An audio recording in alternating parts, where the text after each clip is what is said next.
Assalamualaikum warahmatullahi wabarakatuh. Perkenalkan, nama saya Eva Arni dengan NIM 2204020042. Di sini saya akan membahas materi terkait dengan pendekatan kualitatif dan kuantitatif dalam pemilihan metode penanganan risiko. Pendekatan kualitatif dalam pemilihan metode penanganan risiko berfokus pada pemahaman mendalam tentang konteks, perilaku, dan persepsi terkait risiko. Pendekatan kualitatif dalam pemilihan metode penanganan risiko ini ada metode asuransi. Salah satu pendekatan terhadap perencanaan total risiko adalah suatu prosedur dua langkah yang sering pula disebut sebagai metode asuransi. Sesudah manajer risiko mengidentifikasi dan mengukur kerugian potensial, maka ia harus menyiapkan suatu daftar perlindungan asuransi yang dirasakan paling itu menutup kerugian. Perlindungan dalam daftar dibagi dalam 3 golongan utama berdasarkan keparahan kerugian yang dilindungi. Kemudian manajer risiko meninjau kembali kontrak asuransi dalam setiap golongan, lalu menetapkan yang mana di antara kerugian-kerugian ini yang mungkin lebih memuaskan ditangani dengan cara-cara lain dari asuransi. Dalam metode asuransi juga terdapat pendaftaran sementara. Manajer risiko harus menerapkan kombinasi perlindungan asuransi yang memberikan perlindungan terbaik terhadap risiko yang dihadapi perusahaan yang bersangkutan, dengan asuransi bahwa setiap perusahaan lebih suka membeli pertanggungan asuransi sepanjang asuransi yang diinginkan tersedia. Untuk penetapan ini, pihak manajer risiko harus mengerti kontrak asuransi dan penetapan harga asuransi. Tujuannya itu untuk mengadakan perlindungan yang paling lengkap dengan biaya yang paling murah. Oleh karena itu, tidak semua risiko bisa diasuransikan. Maka dengan membuat daftar ini, manajer risiko akan lebih waspada bahwa risiko seperti ini harus ditangani dengan cara lain bukan dengan asuransi. Selanjutnya, membuat daftar yang telah diperbaiki. Setelah daftar sementara itu lengkap, manajer risiko lalu meninjau kontrak dalam masing-masing golongan untuk menetapkan di antara kerugian itu yang mungkin bisa ditangani lebih memuaskan dengan cara-cara lain.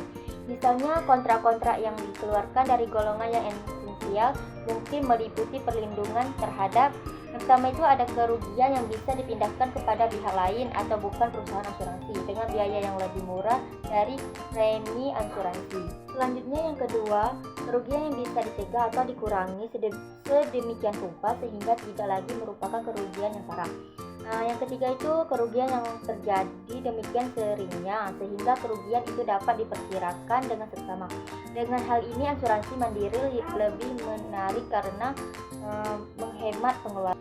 Dalam membuat keputusan ini, manajer risiko dapat menimbangkan manfaat dari setiap metode yang ada atau menerapkan pendekatan kualitatif. Baik, selanjutnya pendekatan kuantitatif dalam pemilihan metode penanganan risiko. Pemilihan metode yang akan dipakai untuk menangani risiko berdasarkan pendekatan ini dimulai dengan membuat sebuah tabel matriks. Kerugian yang mungkin memperlihatkan berbagai kemungkinan atau biaya yang harus dikeluarkan bagi setiap keputusan dan bagi setiap outcome. Kemudian harus dijelaskan secara persis tujuan yang hendak dicapai oleh pengambilan keputusan. Untuk itu perlu dirancang suatu aturan pengambilan keputusan. Penerapan pendekatan ini agak terbatas disebabkan oleh beberapa hambatan. Yang pertama itu data yang diperlukan tidak ada atau tidak mencukupi. Yang kedua itu kemungkinan kurangnya pengalaman penggunaan.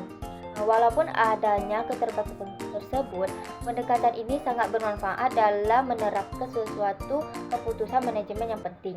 Dalam pendekatan kuantitatif dalam pemilihan metode penanganan risiko ini juga ada metrik kerugian. Metrik kerugian merupakan suatu pendekatan terstruktur untuk mengetahui outcome.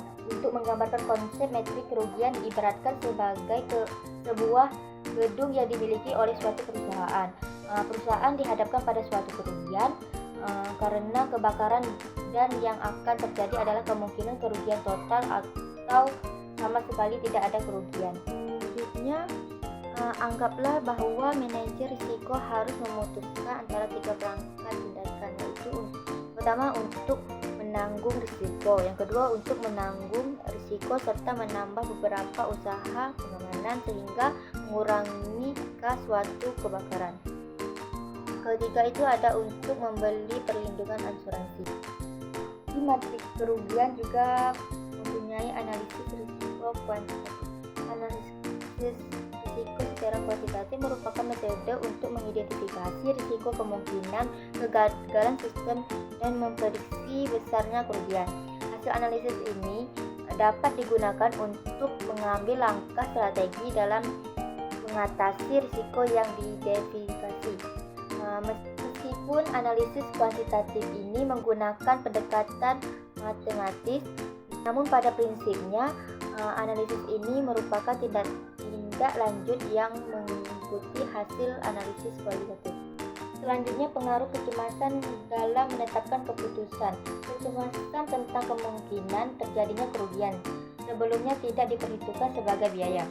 Memang sangat sukar sekali menerjemahkan ke dalam nilai sejumlah uang tersebut. Akan tetapi mengabaikan biaya ini akan menjurus kepada keputusan yang sangat tepat. Nilai kecemasan tentu saja merupakan faktor yang sangat subjektif. Nilai tergantung atas distribusi probabilitas daripada ketidakpastian tentang apa yang akan terjadi menurut perasaan pribadi manajer risiko yang bersangkutan. Risiko-risiko yang dihadapi perusahaan yang bersangkutan terus ada tujuan manajemen risiko perusahaan yang bersangkutan. Akan mempengaruhi faktor kecemasan. Yang pertama itu tujuan manajemen risiko menentukan seberapa besar pentingnya kecemasan itu seharusnya ditempatkan pada kerugian potensial.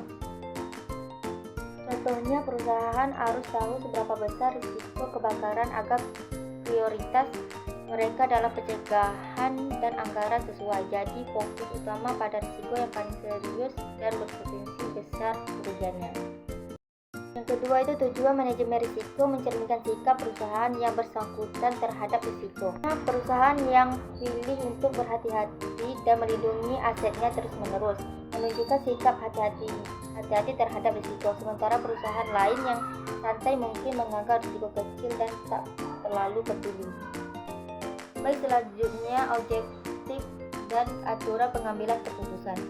Dalam mempertimbangkan masing-masing objektif yang mungkin yang akan dicapai manajer risiko dalam beberapa kasus yang ditemui, maka objektif itu akan dibagi ke dalam kategori utama, yaitu pertama, objektif yang menganggap manajer risiko tidak dapat memperkirakan probabilitas kerugian. Contohnya, manajer risiko nggak yakin kapan atau seberapa besar kejadian banjir bakal terjadi di daerah tertentu, jadi sulit buat diprediksi pasti kerugiannya.